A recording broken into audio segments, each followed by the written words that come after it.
जो जान लौट के नहीं आई है, दोसरा के नाम के सिंदूर मांग में लगाई है, दोसरा के नाम के सिंदूर मांग में लगाई है। हाँ जाई जो जान लौट के नहीं आई है, दोसरा के नाम के सिंदूर मांग में लगाई है।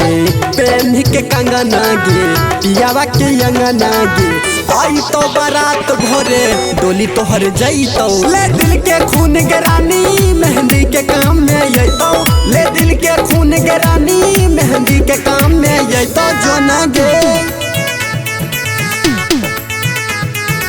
Music by Vikas Raj Sitamarhi.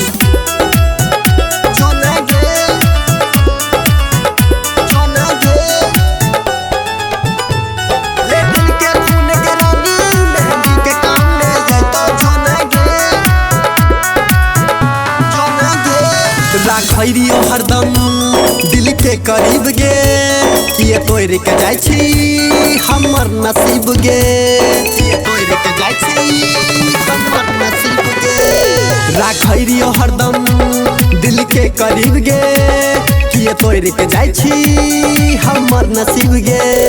किए प्यारी अधूरा छोड़ै छी गरीब के, केना सहबै हम प्रीतिया के पीर के।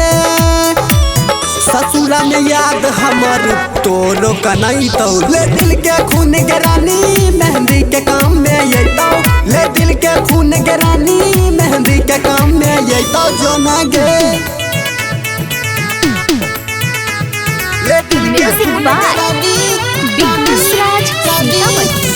Presented by Albela recording studio Simra.